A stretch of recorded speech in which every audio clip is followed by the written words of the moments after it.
Good evening, everybody. I'm an alcoholic, and my name is Guy. Hey, Guy. Usually I'm in my element, standing up and speaking my mind, but I'm very nervous for some reason tonight. There's the story I'm supposed to tell, and there's the one I want to tell, so it's battling inside of me. I'm trying to calm down and just let it come out. My sobriety date is June 22nd, 2008. I have a sponsor who has a sponsor. I have some sponsees, one of which even calls me on a regular basis. I have a home group that's a Durham Central group. We meet 4 nights a week. We'd love to have you come up and see us sometime if you happen to be in Durham. And I'm also a member of the Durham Milano Club. We have a club now in Durham, so if you ever need to find a place and more meetings, come up and see us at the club. All right, so what it was like, what happened, and what it's like now. And the reason I say I'm kind of back and forth is I'm actually in my element. I have a background in theater, so I really like performing. But I understand this isn't a performance. This is supposed to be from the heart. So I'm also the classic example of the line in the big book, I'm an egomaniac with an inferiority complex. So there's probably going to come out both ways tonight. You'll see a little bit of that. Also, I had the privilege of going to the conference, the state conference. And those speakers are wow. You know, after watching them, you feel like, wow, I don't know if I know how to tell a story, you know. But at the end of the day, they're just like me, and I'm just like them. They're regular alcoholics, and maybe they've just got to tell theirs a few more times. I don't know. I haven't told my story in a while. And I was thankful for the opportunity to tell it because the convention really did something for me. I used to be one of those folks that said, I don't want to go to conventions, I don't want to go to assemblies, I don't need to attend all these fancy hoo-has. Those are for those gung-ho alcoholics, those people who really, really want to stay sober. And I caught myself saying, wait a minute, that's what we're supposed to do, really, really want to stay sober. So, and the line that comes back to me is the one that's in the big book, and it's contempt prior to investigation. And I realized that's what I was practicing. Contempt. I don't need to do that. I don't have to go there. Those retreats are for those folks. Those assemblies are for those folks. And I had real contempt for those things. I didn't see it as contempt. I just thought that was beneath me. So, and I'm supposed to tell on myself a lot too. I think that's what my sponsor encourages. But and that may be a little harsh saying they were beneath me. I just didn't think they were for me. And the contempt prior to investigation, like I said, that's been weighing on my mind since that because it was a wonderful event. I had a wonderful time. It was terrific. And I can't believe that I shut myself off from all those activities from past assemblies and past conventions. And I truly look forward to going back to another one as soon as possible. Not just a convention, but to anything else. And it also put something in perspective for me that will hopefully come up a little bit more in my story here about where I'm at in my sobriety and why this time might just be different for me. Because I am a retread. I walked into the doors, well actually I went to my first treatment in 1990. And this is actually my book from then. It's the only thing I've kept that long in my life, besides some furniture, but really this is it. This book's been through everything with me, and I look back on it and I keep it like this because I can't believe I still have it. After all the things that I've done and all the things that I've been through, this book somehow survived all that. So someone asked me, why don't you get the new edition? I'm like, well, because this means something more than just, it just means a lot to me to have this book. So I better get a rubber band for it. But I'll back up even further. I had my first drink, or my first drunk, actually, when I was 5. It was a pretty innocent affair. What I like that I know that I have in common with you alcoholics, most alcoholics, is there's 2 drinks we can remember vividly. The last one and the first one, or the first drunk, I should say. Any of my friends, I ask about their first drunk, and they're like, yeah, it might have been here, it might have been there. When I ask one of you alcoholics about your first drunk, it's, you know, I was wearing this, the sky was this, the temperature was this, I was hearing this. And I was 5 years old. It was at a party. My parents and relatives, and I remember sitting at the kitchen table. I remember the linoleum floor and the the furniture. Someone slid a shot glass in front of me, and I drank it. And the first thing I remember, it was burnt. It burnt, and then it felt so good. And I know it was bourbon. Didn't know anything about alcohol, but I know today it was bourbon. So that immediate sensation of pain, and then followed immediately by, this is all right, everything's great, this is wonderful. And then I became the life of the party. I was doing somersaults, I was drinking from the dog bowl, I was doing all kinds of stuff. Little did I know how many times that would repeat itself down the way. Then I remembered getting really hot. I remember doing a lot of somersaults, getting really hot, and then staggering down the hallway, finding my new favorite place, which was the bathroom, and finding my new favorite thing, which was that cold porcelain toilet.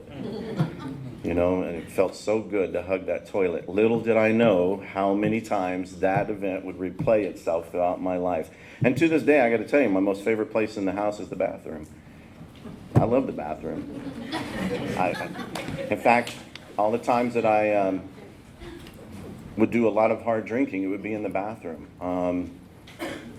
My last rounds of hard drinking would be basically in the shower, because I could just lay there in the shower. And if I was hot, I'd turn on the cold water. If I was cold, I'd turn on the hot water. If I needed to go to the bathroom, I could go to the bathroom.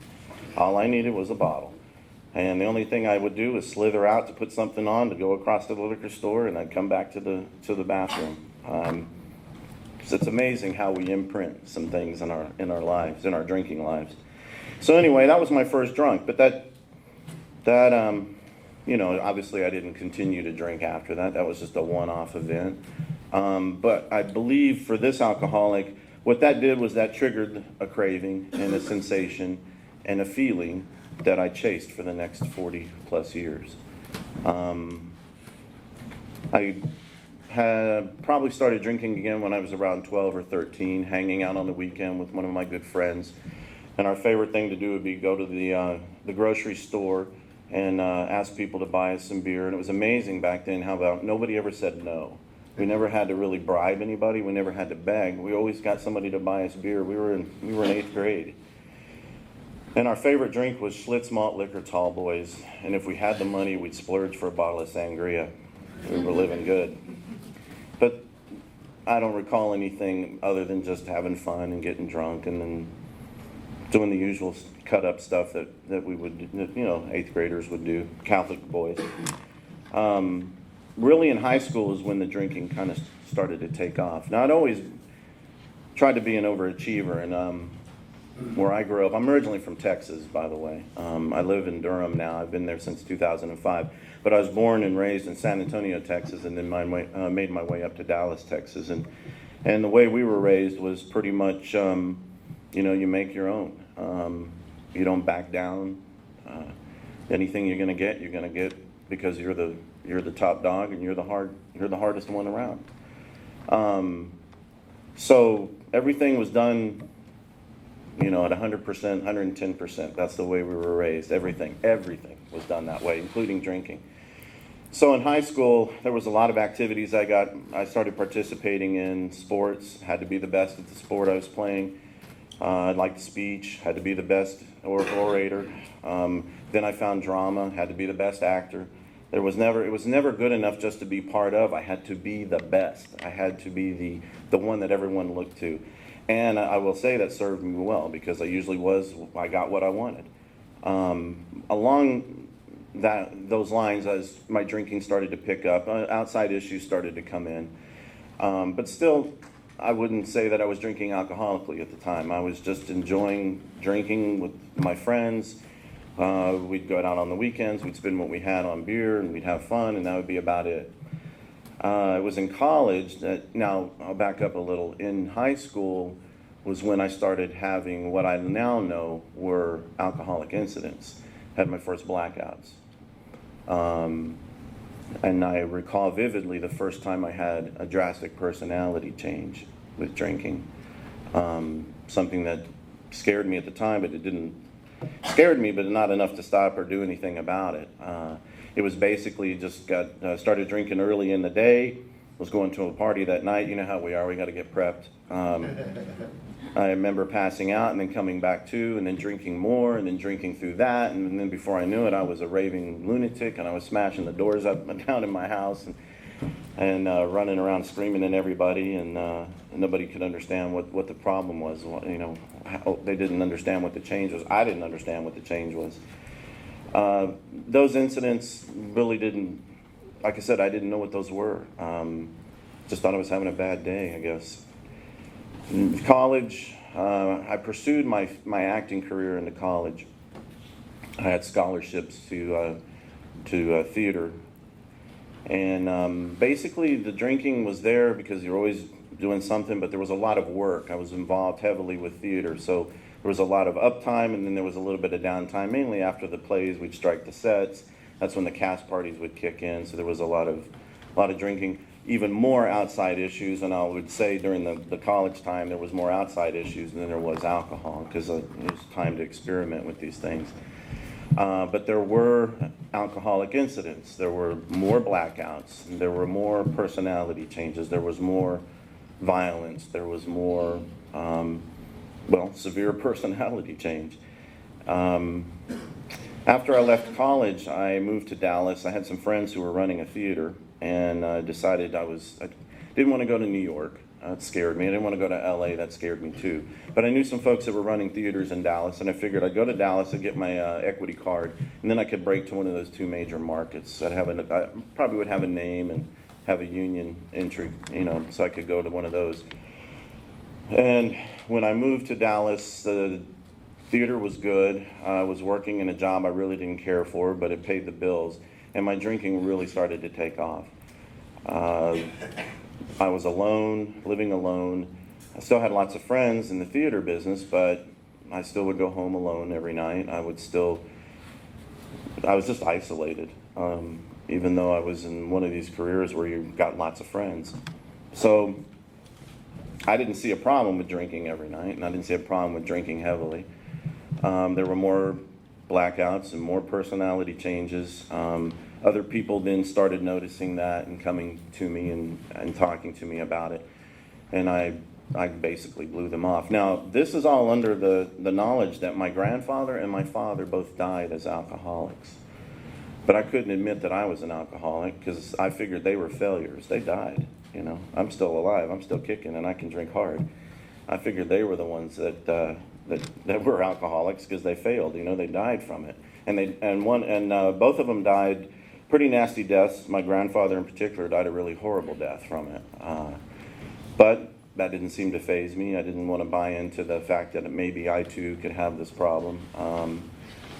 But people started paying attention to it and started, in fact, I got my first, the first time I was 12-step was from a family member back in the late 80s. And I was at home one day and get a phone call out of the blue from this family member, and he starts talking to me, and I knew he was a drunk, and he had been drinking, and I had a propensity to drink, and I didn't know why he was talking to me like this, but he was telling me about this new way of life he had found. He was telling me all the things that we would tell a newcomer when they come in about how we don't have to do this anymore and how things can get better. I'm like, what are you talking about, man? I'm fine. Why did you even call me? I have no I don't. But I am thankful as I look back on he planted a seed. I didn't realize it at the time, but he planted a seed. That didn't slow me down a bit. I continued to tear ass through everything at that point. This was in the late 80s. Things were getting worse. I was still trying to pursue my theater career. 88, 89, I was heavily into the theater scene in Dallas. I was getting lots of parts, getting anything I wanted. Had a chance to work with a spectacular director, and it was a make or break deal. You work with this director and you're gold. You were in, you can do anything. And sure enough, I landed a role that I really wanted to land. I started working with a director I really wanted to work with. I was on my way, and basically drank myself out of that role. I remember being confronted on stage in front of the cast and crew one night. She says, if you're ever drunk again on stage, I'm going to kick you out. And she was true to her word. It was 2 nights before opening night, and she called me back out and says, you're out. And I was like, wow, how can you do that? We're 2 nights. She says, I don't care, you're out. I told you.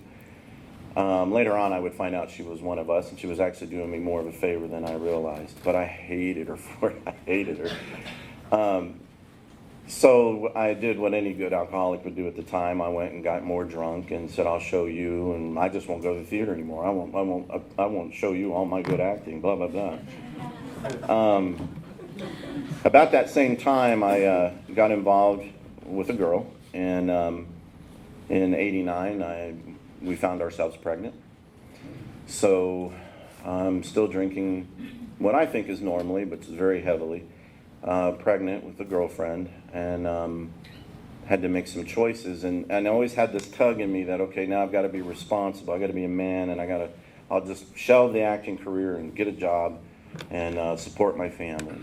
And I hated it. I hated doing that. I hated every minute of it. And I drank even harder over it. I couldn't wait to race home after work. We had a liquor store right around the house from where we lived. I was able to go to the liquor store and get a 6-pack of Tall Boys and a half a pint or a pint, if I had the money, of 100 proof vodka. Excuse me. I'd down the vodka by the time I made the corner to the house, and then prance in with my 6-pack, and she could never understand how I was so blotto over drinking a 6-pack of beer. Eventually she found out, but my first child was born. I was ecstatic. All the normal things that a first-time father would go through, and that lasted about 6 hours. She was safe, the baby was safe, and I left the hospital, and I was out. I celebrated by staying gone for 2 days. I came back to pick him up from the hospital. I was a nice guy. But that's how I celebrated the birth of my child. What I didn't realize was that how bad alcohol had me, how much I needed it for everything. So we get back home. This is in June of '90. My drinking progressed heavily after that. I really didn't like my situation. I didn't like being a father. I didn't like being stuck in a job I didn't want, which is funny because it's the career I'm in now. But at the time, I didn't want any part of it. So I drank and I drank. Then one night, July 12th, was a particularly heavy night of drinking. I basically chased after my wife, my newborn, and my dog with a butcher knife. Chased them around the house, chased them up the stairs. They made it to the bedroom, locked the door, called the police. I didn't quite make it up the stairs. I recall falling and then sliding back down, realizing I'd better get the heck out of there, so I left. I came back a couple of days later. There weren't any charges filed, but I decided at that point I might need some help. I might need a break. So we, at the time, charter hospitals was a big deal. So I remember in 1990, July 14th, and I picked July 14th because that's my birthday, and I thought, what a special day. I'll never forget this day. This will be the day that I go get some help. Which is funny when you think about it. We don't really need it that much. It's a special day in itself, right? But so I went to treatment, 30-day treatment, which to me was nothing more than a vacation. It was great. It was a great break from reality. We learned some stuff. I got exposed to AA in there. We went to meetings. We did lots of in-depth counseling and therapy. We did a lot of good stuff, but to me it was just a tremendous break from life. I didn't have to do anything. I didn't have to worry about anything. And I missed the whole point, if you will.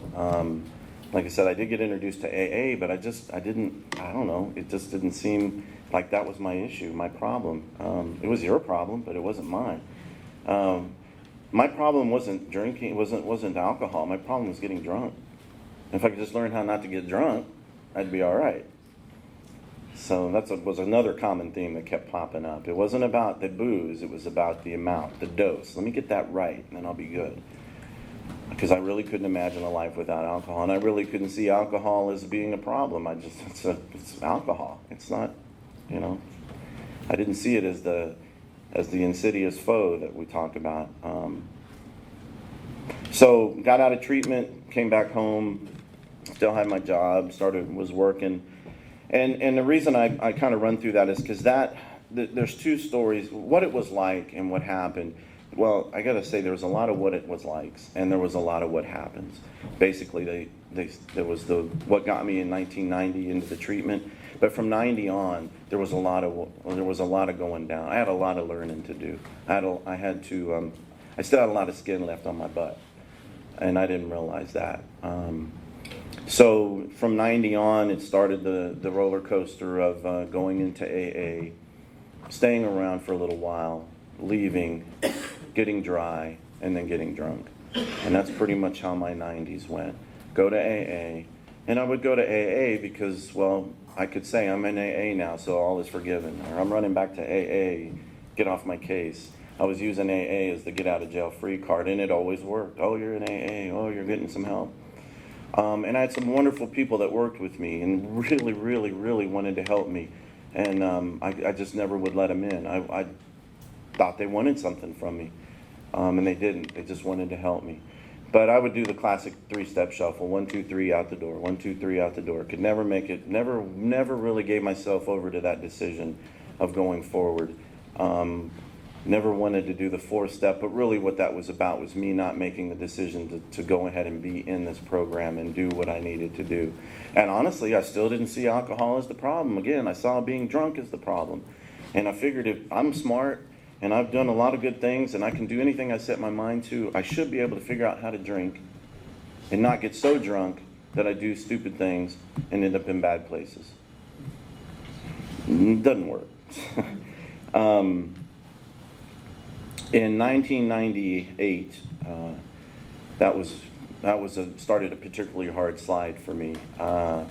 My wife was having an affair, and it was kind of a recurring theme too. I could never understand why my girlfriends were cheating on me, and I'm like, I never cheated on them, and I never cheated on you. But you know what? I did. I had alcohol, and alcohol was number one in my life all the time. No woman, I believe, or man can compete with that.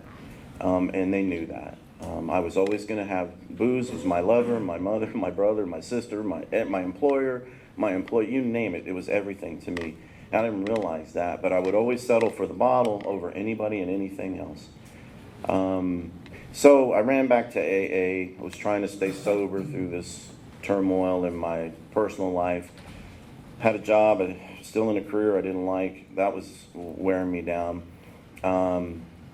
And I remember this old timer, I thought I had it again. I thought I had it. I walked into the newcomer meeting, stuck around for a couple of months, started spouting off all that good stuff we spout off at about 3 months, especially after we've been around for a few times, all that great blah, blah, blah, and quoting the book. And man, I sounded like a really good alcoholic, like I actually knew what the heck I was doing. And I remember the day, a particularly big mouth day of mine. After the meeting, I walked over to one of the old timers. This guy had like 3,000 years or something, I don't know. And I really looked up to him, and I really wanted to shake his hand and hear him give me the blessing of, man, you're a number one alcoholic. You're a good guy. You're good. He looked me dead in the eye and he said, I don't believe you've had enough yet. And I thought, what? What a crappy thing to say to me, of all people. But how would you, and you with all these thousands of years, I'll show you. And I did. I showed him. I stayed gone. I left. I went out and I got good and drunk over that one. That one was good for almost 18 months. I remember when I finally came back into that group, I walked in with my tail between my legs, sat down, didn't say a word. And he was in the meeting in the same old chair, and he just looked at me and smiled, and I went, But, so I left, after he said that, and I thought, I'll show you. And that really did start a tremendous slide. As a friend of mine says, I was violating my standards faster than I could lower them. I was doing anything and everything, yet I was finding it, and I was doing it, and I was doing one ahead of it. I was in places and situations that I never thought I would be in, never thought I'd go and do. I mainly had this urge to find outside issues that could help me for one purpose and one purpose only, and that was so I could keep drinking. If I ran out of booze, I didn't care if there was outside issues left, I left. So I got smart. I started carrying more booze with me. Went to lots of places and did a lot of things that probably should put me in a pine box, but somehow didn't. And I guess that's true that God loves alcoholics. Fools and alcoholics, what's the saying? Because something was watching over my shoulder, because there were some times when I should have been room temperature, but made it out of them. But it was a year and a half of just total pain and suffering. I knew by then that I was an alcoholic. Okay, big deal. I'm an alcoholic. I'll admit it. But I'm a different alcoholic than you guys, and I can figure this out without you. I actually spent one of those years of that year and a half with this book. I would come home every night with a bottle of vodka and this book, because this book had some answers. This book, if I could just read this book, I can get the key to my life. I can get my life on track. I'll read this book. I don't need you guys, and I don't need some of that other stuff. I'm just going to follow some of this stuff in this book. So I would come home, I would drink, and I would read the book. I wasn't sick at all, was I? I don't know what's worse, being a dry drunk or being a drunk reading this book. Sponsoring yourself. Eventually, the book was talking to me and suggesting things like don't drink, and even though it doesn't say don't drink in there, it was pretty obvious I shouldn't be drinking. It was talking about God. It was, saying some things that I didn't want to hear. So it was good enough for me to come home, and the book was there on the shelf, and I would sit there with my bottle and get drunk. And then eventually, even then, the book was still talking to me, even though it was on the shelf.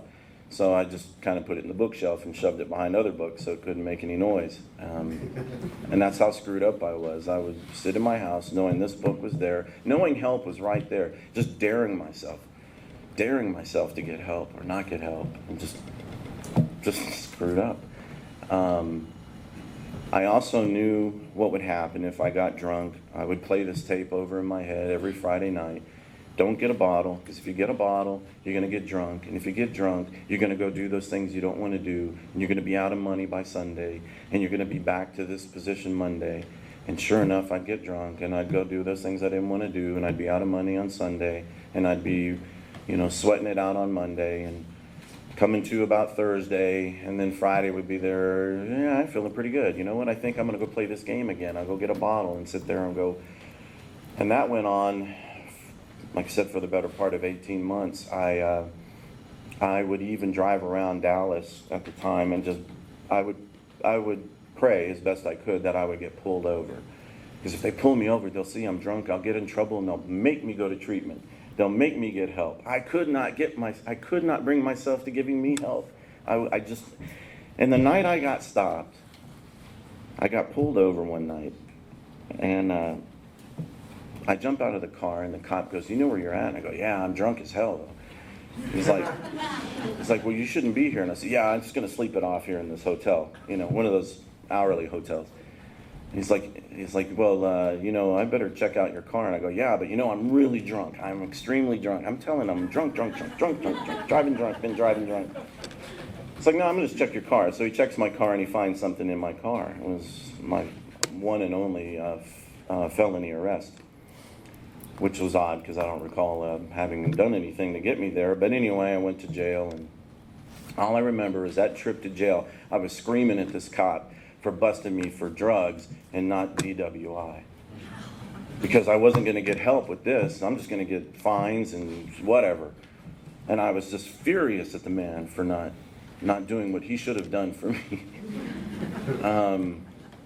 But that wasn't enough. Even though I had sunk as low as I thought I could go at the time I got out, went back to work and continued to drink and continued to play the same game every Friday night, the same thing. And we do talk about alcoholism as being an allergy, and I used to laugh at that. But I will tell you, there was a period where I'd walk into a liquor store, and the minute I walked into the liquor store, I would start sneezing. Now, I would sneeze. When I sneeze, I might sneeze once. Twice is a big event, right? And that's usually during peak allergy season. But when I'd walk into a liquor store, I would start sneezing from the minute I walked in to the minute I left. And people would look at me like, "What is your problem?" Like, "There's a lot of dust on your bottles in here." It was the weirdest thing. It's like my body knew, you don't want to be here, you don't need to be here. And it was just trying anything it could to physically get me out of there. And the mental obsession, I didn't believe much in that. But you know what? I recall all those times where just getting to the liquor store, I'd be so, out of my mind, wanting to jump out of my skin, needing a drink so bad, and just pulling into the liquor store parking lot, everything was at peace. I was at peace. Or getting the bottle in my hand. I didn't even have to drink it, and I was calm. But I still drank it anyway. So I firmly believe in the allergy and the obsession.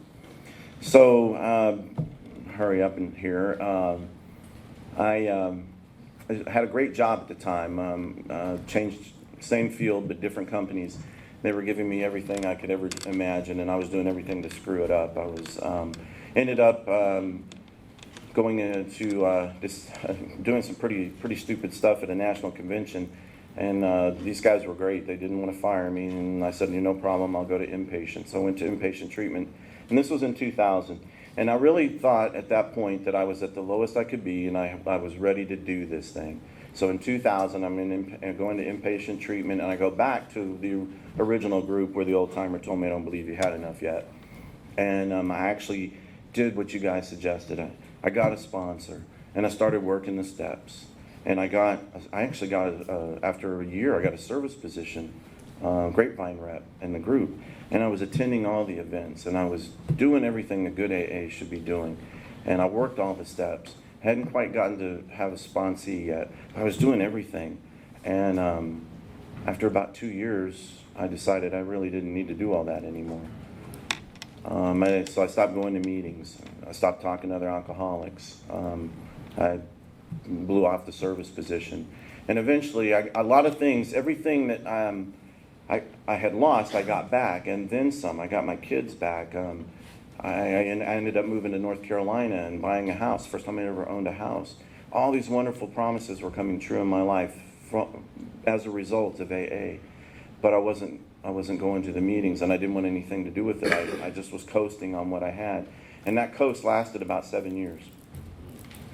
And then, like clockwork, 7 years, one day, out of nowhere, I decide I need to go get drunk. Didn't decide I'd go find a meeting. Didn't decide to get in contact with anybody in Durham about what was going on. I had just had enough. The kids were driving me crazy. I was trying to quit smoking. The job was driving me crazy. So I went, and I remember buying a 6-pack of Zima, and that lasted about an hour. And I went, well, that's stupid. And I went back and bought a case. And then after the case, I went, that's dumb. I need to just drink bottles.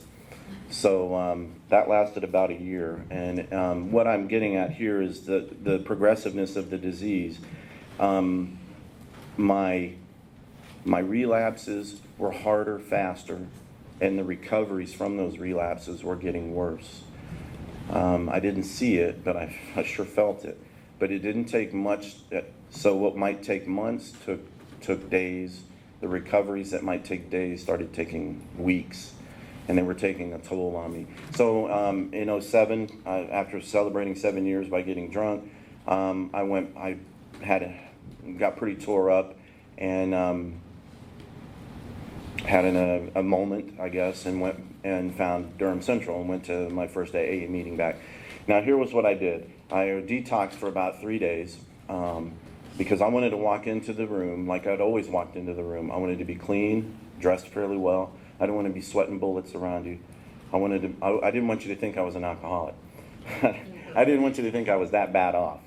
I wanted you to go, well, that guy, he's maybe an alcoholic, but he seems to have something. He seems to have his act together. He's probably a pretty special alcoholic. I was screwed up in my head. I couldn't let you see me at my lowest, so I would just always bounce into the rooms. Look at me, Mr. Clean, I'm okay. Just kind of hanging out, wanting some advice. So that's how I went back to Durham Central. But I do remember sitting behind, they have a pole there in the basement. I remember sitting behind the pole. I didn't want to be seen by anybody. And I specifically chose an open speaker meeting because I didn't have to speak. Because I knew if I had to say anything beyond my name, God only knows what would have come out. Probably would have vomited and cried all at once. But I could sit there behind the pole and hide.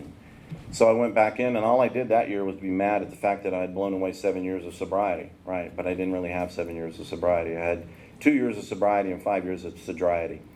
I got a sponsor. Got a sponsor that time, and the first thing he asked me, he says, "Are you willing to go to any lengths to get this?"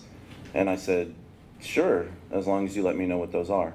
And he said, no, it doesn't work like that. He says, are you willing to give up your house and your family and your job? And I went, whoa, Chief, wait, hang on, hold on. I worked hard for all those things. I'm not ready to just let them go. He goes, man, you don't understand. I'm not asking you to let them go. It's just if it had to happen. I went, well, okay, maybe. So he said, all right, well, call me every day. So I started working with him.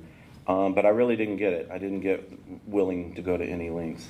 So I worked with him, and in June of 08, right? No, 06, 07.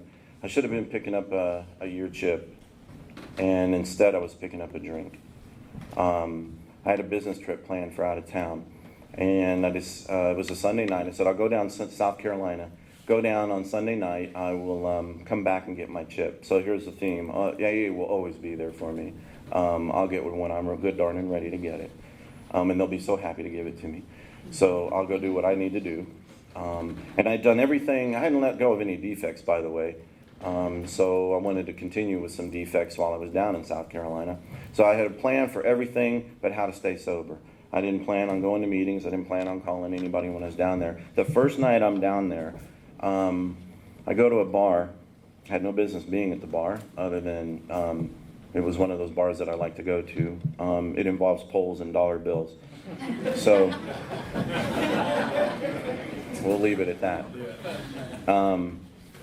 And I remember walking in, and I had a year. It was clean. I didn't want to drink. It was the last thing on my mind. I was there for the entertainment. I walk in, and the guy goes, okay, it's a $10 cover or a 2-drink minimum. And I said, how much are the drinks? He says, oh, we have a special, 2 for $5. So here's me and my high math alcoholic thinking. I don't drink. I'll get the 2-drink minimum. I'll save $5. And I don't drink because I'm an alcoholic. But he didn't know that. Ha, the joke's on him. I said, I'll have the 2-drink minimum. Man, the things we do, just the crazy. I walk up to the bar. It's gin and juice is the special. I get a drink. I walk down to the table and I sit at the table. And within, a couple of minutes, the drink is gone. And at first, I spilt it. I must have fallen. But I knew immediately. I had the feeling. Everything kicked in. I went, oh, man, you drank that. That's how fast it happened. I mean, I didn't want to drink. I did not want to drink, and I don't even recall it going into my mouth. But it did. And I said, okay, well, you're here now. You might as well continue. So I continued. I didn't make any of the appointments that I had planned for that week.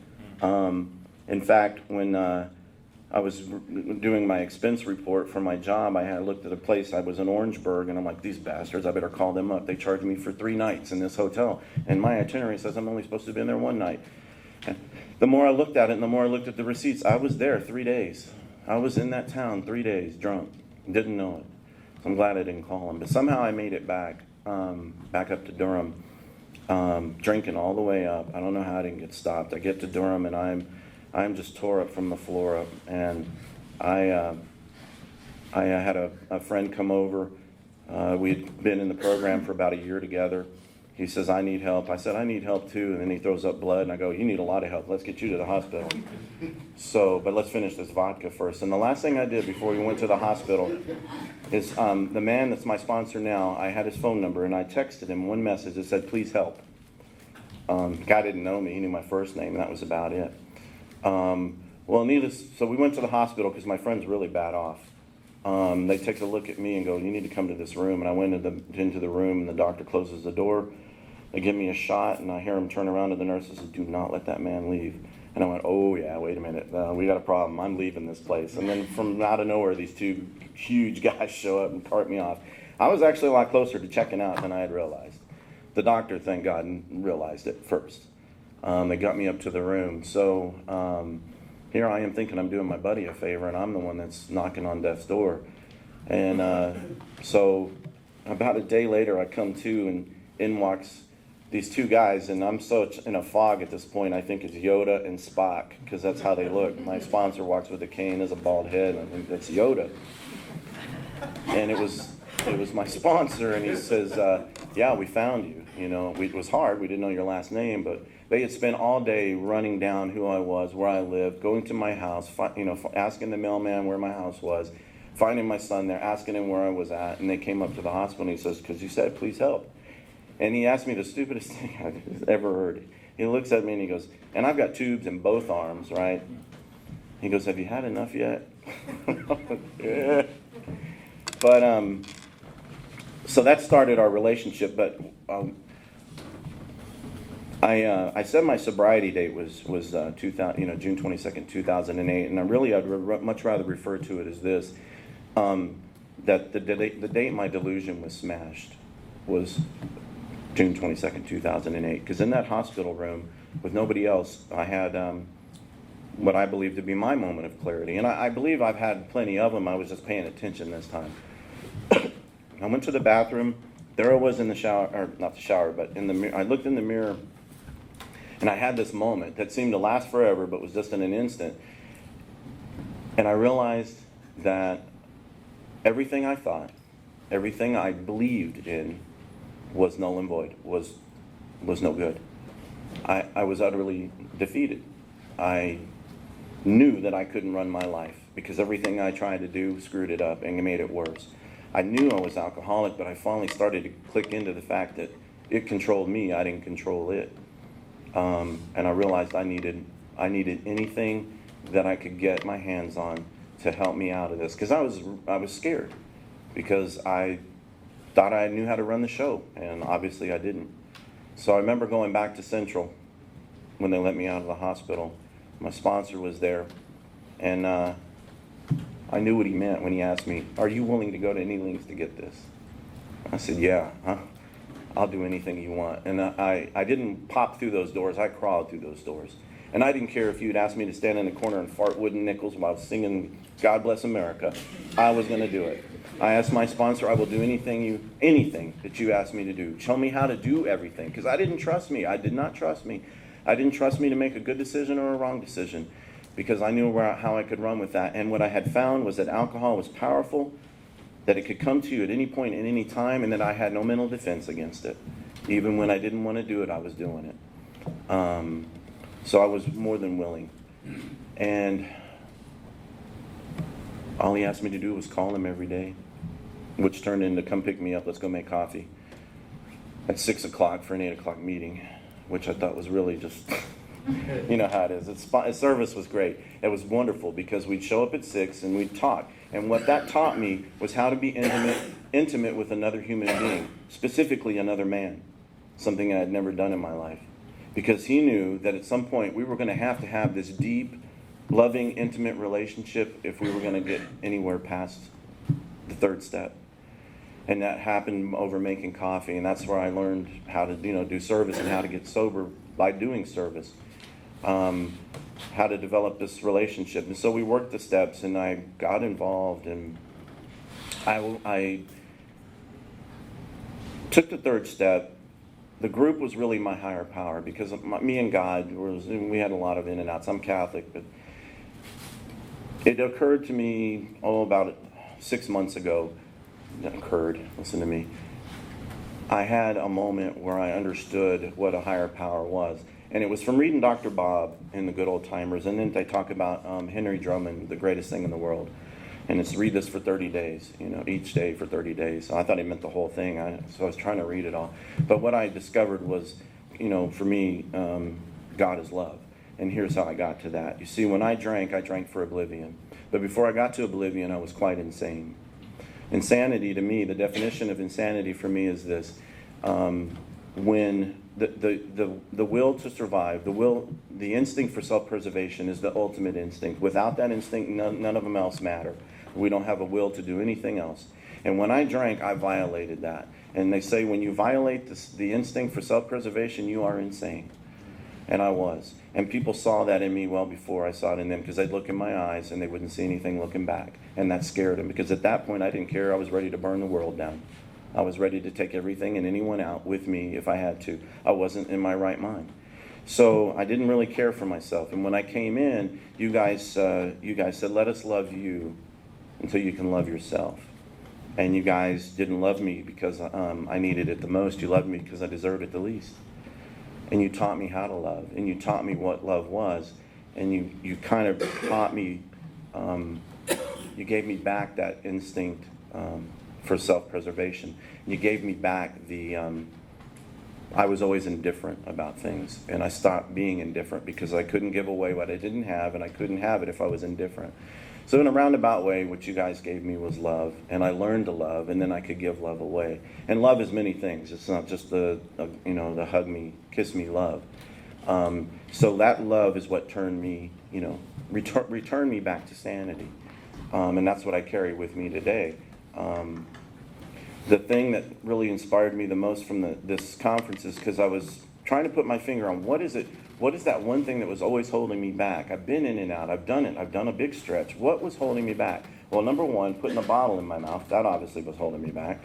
But number two, what I realized is the simple thing, completely give themselves to this simple program. I never completely gave myself to this simple program. I was always 1 foot in the door and 1 foot out.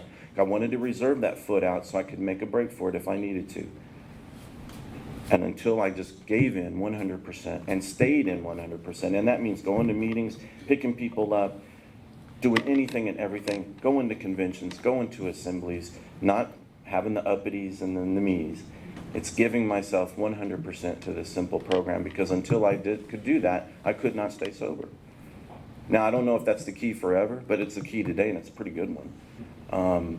And so I'm very thankful for having people egg me on to go to that convention, because that's where I had that realization that I need to be a part of it and not apart from it. And then as long as I'm in AA and I'm a part of this, I have the chance to do this. If I don't take a drink, I can stay sober. If I can stay sober, I can recover. If I recover, I'll stay sober. If I stay sober, I won't take a drink. Thank you.